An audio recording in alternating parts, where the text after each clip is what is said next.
To get this out of the way first, this video isn't about the Fortnite storyline, which some people might be expecting after clicking. This video is about how Season X has ruined Fortnite for so many players and content creators. Here we go. Wow, Season 9 ended on a great note. We had an incredible in-game event being the final showdown event, which ended in a live map change, much like Season 6's butterfly event. During the event, the robot punched its way into Loot Lake's vault, grabbing the orb, now known as the 0 point, and absorbing some of its power to help defeat the monster before the Devourer got stabbed after a fantastic musical piece. And then it very quickly changed into a skeleton where nature already took it over somehow. We also had the first Fortnite World Cup, where there was a prize pool of $30 million, with the winners in the duos games being Aqua and Nyrox, who won a shared $3 million. And of course, the solo games champion, the 16-year-old bugger, who took $3 million all to himself. Before tax, of course. After both of these events were over, players took a closer look at the game to find that the 0 point was cracking inside of Loot Lake, and even more moss was growing on top of the skeleton. They quickly realised what the next season was going to be: time travel. The first teaser for Season X was revealed during the World Cup, and turned out to be an image of the original Dusty Depot, which got destroyed by the meteor in Season 4 and transformed into Dusty Divot. The second teaser was a robot with the Visitor from Season 4's logo at the side, and the third image showcased two skins which we now know to be styles of Eternal Voyager and Catalyst from the Season X Battle Pass. The fourth teaser, the day before the start of Season X, was a clip that was just a few seconds long from the trailer that would be released. And it looks like the full trailer got leaked early. Good one, Epic. The full trailer was officially released a couple hours after the clip was, and at the end of that trailer, the theme of Season X was finally revealed to be time travel. It also finally revealed what part of the map would be changing in the next season.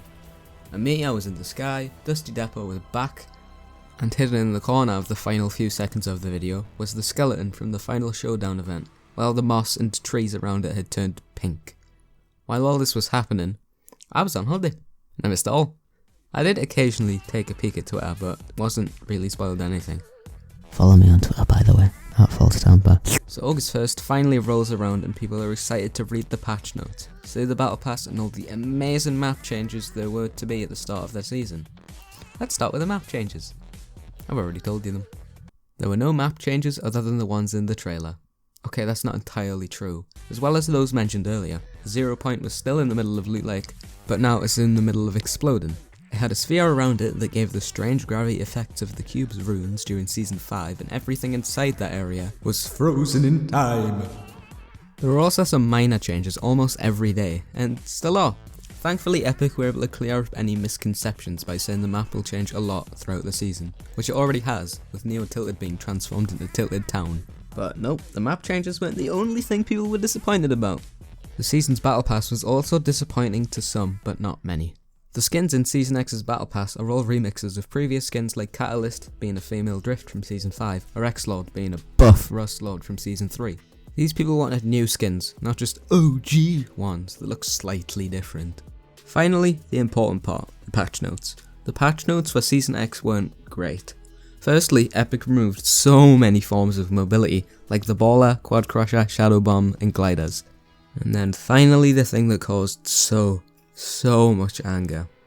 The Brute, otherwise known as the Mech. A vehicle piloted by two people, a driver who controls the legs and can do a stomp, boost, super jump and farm materials extremely easily. The second person has a shotgun, with a clip size of 10, maximum body damage of 50, and total damage of 75, which is surprisingly not overpowered even though it shoots quite quickly. And there's also a shield to protect them, which can be boosted further with the thing called Overshield, which costs 200 materials. Now the worst thing in the season is from this vehicle, the missile launcher. This thing can charge up 10 missiles in just a few seconds, then fire them across the map to land on someone, do 50 damage each, instantly destroy almost any building and in the space of like 2 seconds. There is almost no warning at all that you're about to be shot except just a few beeps.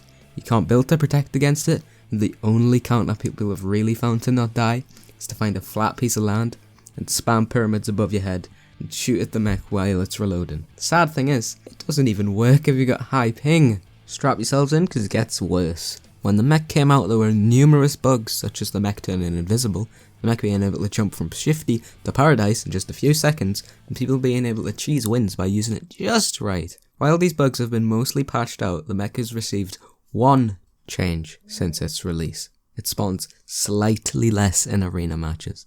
You joking, right, Epic? After the hashtag remove the mech was trending worldwide on Twitter, you don't change it at all. Something that doesn't nerf the mech but buffs it, because you don't stand a chance against someone who does have a mech. They've also said in the next update they're adding a laser, which does nothing but tell you, hey, you're gonna die. As Cypher PK put it, if Mike Tyson tells you he's about to punch you, there's nothing you can do about it. On the first update after the new season, they added a place called Tilted Town, replacing Neo Tilted, admitted so you can't build after you enter the purple dome surrounding it. This place is brilliant at the start to mid game. You will find anyone placing traps or doing 90s, although scratch that, you might, because the same day it was released people found a way to glitch and build in Tilted Town. This update also brought back the double barrel shotgun, which makes 5 shotguns in the game. The drum shotgun, the pump shotgun, the double barrel shotgun, the tactical shotgun, and of course, the combat shotgun. But tell me, what's the point of 5 shotguns when the combat is so much better than the rest? It shoots quicker, so it can put out more damage, has more range than all of them, and has the biggest clip size. Also, why is the drum shotgun in the game still? The only time this gun is useful if someone tries to come and give you a kiss. On r/Fortnite competitive, user JVDs made a post called The Mech, like the sword, is a toxic marketing strategy. A link to the full post is in the description, but summed up, they're saying Epic purposefully putting an OP and controversial thing into the game to get people talking about Fortnite. They then slowly change it before finally getting rid of it, and then people praise them for listening to the community. This is clearly true this season, as the laser wasn't just an afterthought, it was carefully planned. If you look at images of the mech, such as the Brute Squad loading screen, you can clearly see there was already a laser on the body. On my previous Fortnite video, I said the start of a new season is always exciting, and this time, it wasn't.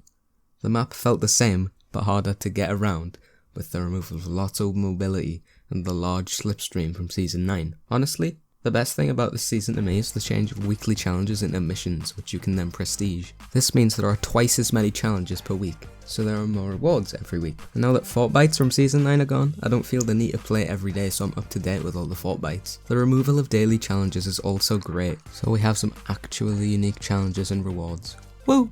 The most fun mode in Fortnite right now is Team Rumble, simply because you don't have to beat mechs on your own and have 19 other people save you. There's also no stress about dying because you can respawn, and even if you lose, who cares, you have practically the same experience. And if you're a tryhard, your stats aren't affected either. It's a win-win. It's a shame this season is the way it is. There was a great build up to it, and there was so much potential for this to be the best season ever. But Epic just goofed it up. Now we move on to what stood in Fortnite's shadow, and what now has surpassed it. It's been a few years since Minecraft's peak in 2013, and now it's almost hit another peak. In the past few years there have been so many updates that have completely changed the game. People who last played in 2013 or 2014 have so many new things to do.